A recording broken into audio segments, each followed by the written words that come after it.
So the previous time I showed you how to make this center bearing or pilot bearing extractor.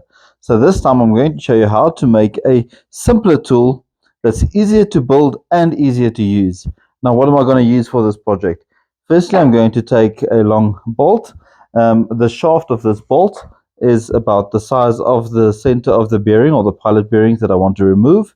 The bearing can be a slight bit bigger, but the bolt should fit through that hole. I'm going to use a old piece of threaded rod. The threads are a slight bit damaged, so that's the reason why I've taken that. And also I do have it. And also I'm going to take an old bigger bearing like this, an old and worn one. But I'm not only going to take one, I'm going to take not two or not three, but I'm going to take four of them. And I'll explain that a bit later. Next, I'm going to take two nuts for this threaded rod, like so. And then only one small M6 bolt and nut. And this is basically all the material that I'm going to need. So how am I going to put this together? Now, the first thing that I'm going to have to do is let's move this aside. I'm going to take this bolt that I've got here. You can use a normal piece of round bar as well if you've got the right side. I'm going to cut off the thread because I'm not going to use that part. I'm only going to use the neck over here. I'm going to cut a spline into the shaft itself from the end to about 5 centimeters or about 50 millimeters down. That far, I'm going to cut a spline in the middle. After I've cut the spline on the one side, if the spline is this way, 90 degrees towards that spline, I'm going to drill a 6 millimeter hole for this M6 bolt. I'm then going to weld the nut onto the side of the main shaft or the main bolt like this, and then this bolt will be able to go in through the hole. Now the hole will only be through the one half of the shaft where the spline is. After I've done that and the bolt is attached, I'm going to take this piece of threaded rod and I'm going to weld it to the back of this bolt head like so. And then on the other side, I'm going to basically put these two nuts and lock them together so that they cannot come off. And then lastly, I'm going to basically take these four big bearings that I've got. I'm going to tack them all together, only on about four sides, only here and there, so it becomes one unit. And this is going to go over the threaded rod like this with the two nuts on the end, so that this would not be able to slip off and you've got something to hit it against. Now, how is this going to work? Well, firstly, when this shaft or bolt goes through the pilot bearing where it's in, obviously it's going to be cut off there. I'm going to make a slight hook in the point of it there, where that if you put it through and you then turn in this little threaded rod over here, or not the threaded rod, the little bolt is going to flare the two sides open, and the hooks will hook on the outside or on the inside of this bearing. Thereafter, when this rod is attached to the back and this nice weight or bearings is over the rod, you can then basically, while it's over the rod, knock it backwards and it will crash against the two bolts that I've put on the end there, and it will then pull the pilot bearing out of the hole where it is in.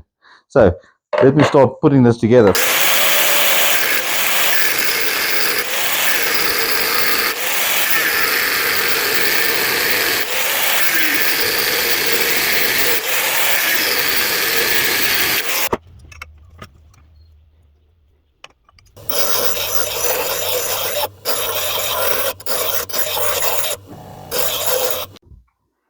Okay, so I've cut the spline in the middle. It's about 50 millimeters. I made the mark there from where this little point is.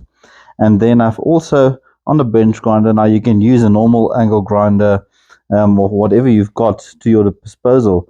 And I've made a little chamfer edge here, basically. I've narrowed it down so that the point over there would be like, it would have a bit of a sharper edge. I made a groove all around the edge there with an angle grinder, and then up to the groove, I just, on the bench grinder or with an angle grinder, whatever you've got, I chamfered it down so that it makes a little angle. And then you'll see that it's got these little hooks on either side because it's sharp. And then on the one side as well, I made this little flat spot also with a grinder or on the bench grinder, whatever you've got. And this is where I'm going to drill the hole for the small little bolt and so on to go through, and this is also then where I'm going to weld the little M6 nut onto.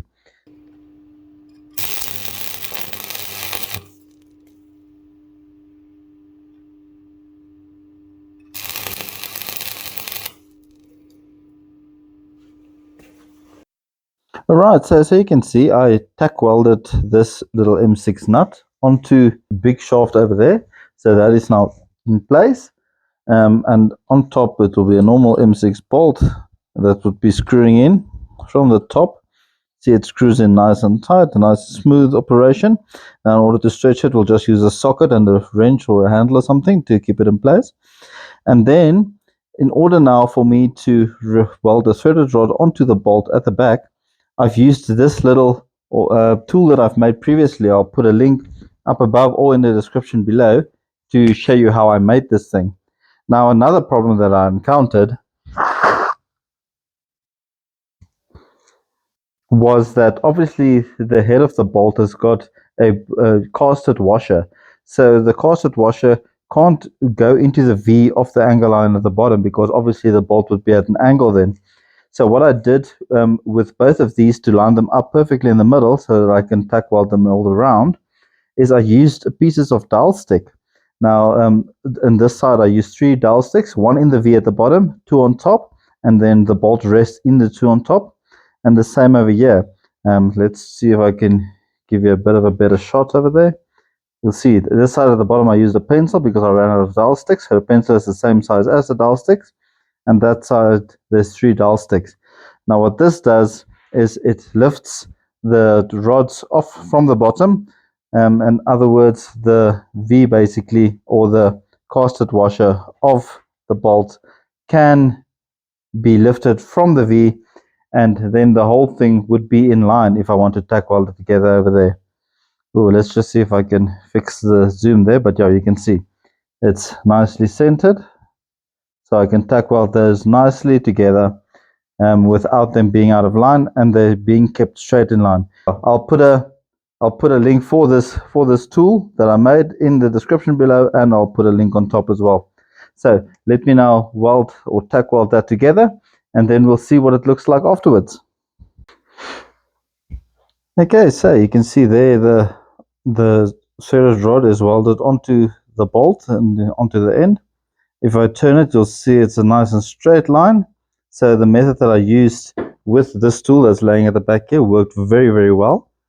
So while I'm busy with the threaded rod, on the other end now I took the 4 bearings and I just put them together onto the threaded rod with a bolt on each end just to hold them together for now. And this I'm going to put in my vise, just laying down in the vise like so, just to tack them together, a couple of tacking welds all around, and then I'll just smooth it over so it doesn't hurt my hands, for this is going to be a handle. So let me quickly tack this together, and then we'll put the whole tool together and see how well it works. This handle part, I've tack welded it all around just between the different bearings. So this is now one unit, which is a nice size to hold on to. It's got a nice weight to it, which is the whole idea, which we'll get to in a moment. I just polished this off a bit just with the wire brush, but there's no sharp edges, like you can see when I run my fingers over it. So this will not hurt your hand when you're holding on to it. And then what the idea is then is this is going to go onto the threaded rod part at the back like so. And then at the back, I'm only going to put on the 2 bolts like this. Put on the one, put on the next.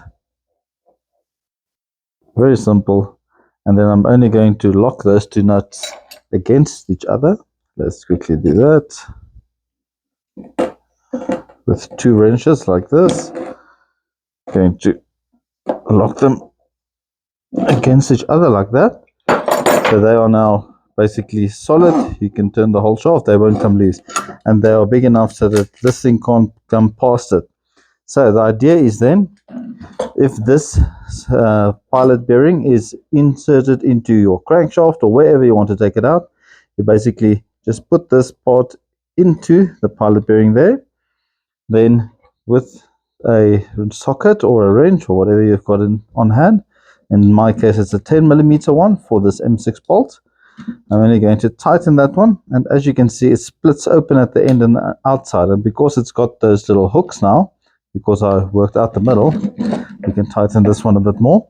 You see, it now cannot come off.